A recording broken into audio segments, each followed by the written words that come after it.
Et le meilleur contributeur de ces 2 dernières semaines est...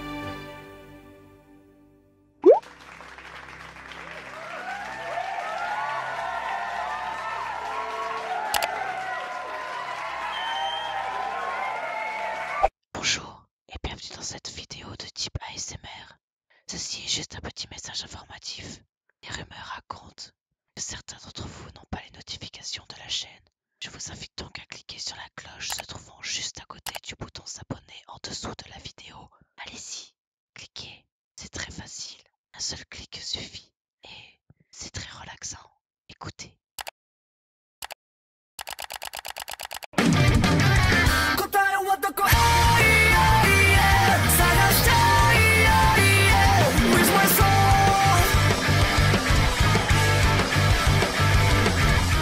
Cet épisode commence sur les chapeaux de roue puisque dès le départ nous retrouvons Bran en plein rêve. Comme d'habitude, il court après une corneille à 3 yeux, mais cette fois il tente de l'éliminer jusqu'à ce que par magie, le gars qui joue dans le labyrinthe apparaît. Il lui dit alors qu'il ne peut pas tuer la corneille, puisque la corneille c'est lui. Enfin, Bran, c'est Bran et la corneille à 3 yeux. Je suis un oiseau! Comprendra qui pourra. De son côté, Robb, qui roucoule d'amour avec sa nouvelle femme, reçoit 2 lettres. Une lui annonce la mort de son grand-père, autant vous dire qu'on s'en bat littéralement les reins. La famille, c'est important! Et l'autre qui lui annonce la pseudo-mort de ses frères. Théon avait fait mine de les brûler, rappelez-vous. And Bran and Rickon have not been far. Now they may have escaped, or Theon may have taken them back to the Iron Islands as hostages. Heard anything from Theon at all?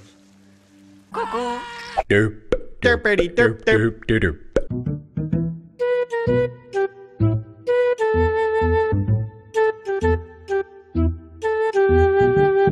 Derp, derpity derp derp derp. Make it tighter here.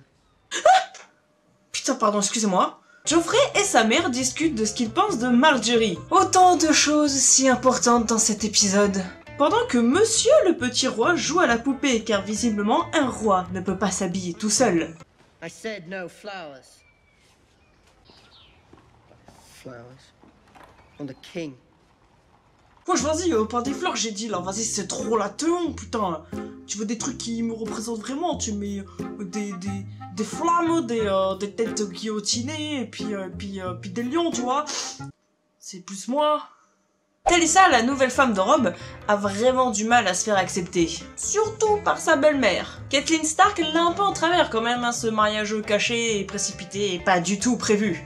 May I help you, Lady Stark? No. Can't help. Because a mother makes one for her children to protect them. You've made them before? Twice. Ça a plutôt bien marché.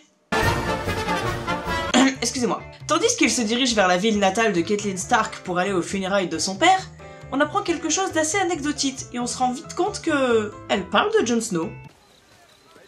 Many years before that, one of the boys came down with the pox. So I sat with him all through the darkness. Listened to his ragged little breaths.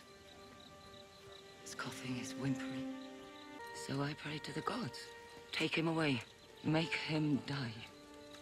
And I knew I was the worst woman who ever lived. So I prayed to all 7 gods. Let the boy live.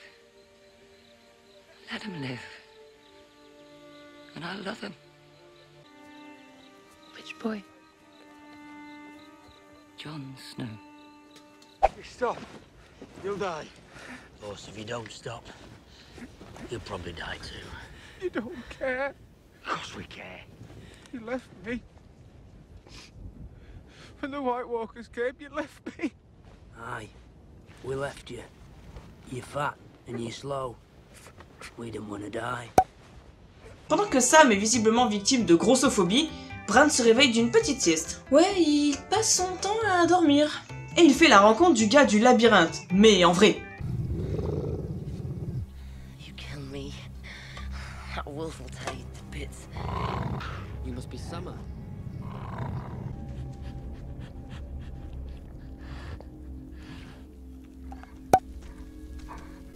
We've come a long way to find you, Brandon. Il reprennent alors la route tous ensemble et il lui explique au passage qu'il est un change-peau. Comme Michael Jackson? Quoi? Mais non! En gros, les change-peaux sont des individus ayant le don de s'introduire par la pensée dans l'esprit d'un animal et de guider ses actions. C'est donc pour cela que Bran arrive à voir à travers les yeux de son loup. En ce qui concerne la corneille à 3 yeux, c'est lié, mais Bran va devoir être patient et apprendre à comprendre pourquoi et comment, puisque c'est quelque chose d'encore un petit peu plus profond que ça.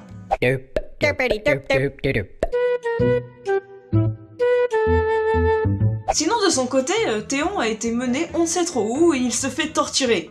Et oui, rappelez-vous, dans la saison d'avant, il avait pris Winterfell, puis boum, il y avait un de ses hommes qui l'avait assommé. Il s'est réveillé attaché à un X et se fait torturer. Just take it off. Please, just take it off.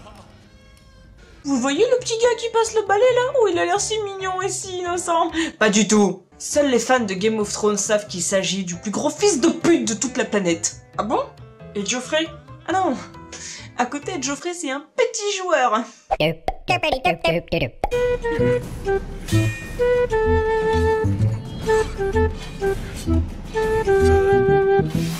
Let us go. My father will pay you whatever you want. Enough to buy me a new head? If the king in the north hears I had the Kingslayer and let him go, he'll be taking it right off. I'd rather he takes yours. Ah! Et c'est déjà la fin de cette vidéo, j'espère qu'elle vous a plu. Une petite prière pour moi, un petit pouce bleu, ainsi qu'un petit partage, pourquoi pas, dans l'espoir d'un jour me donner un décor, hein, ça serait pas mal. Enfin moi je vous fais des bisous, je vous retrouve dans 2 semaines si tout va bien pour la suite de Game of Thrones. Au revoir.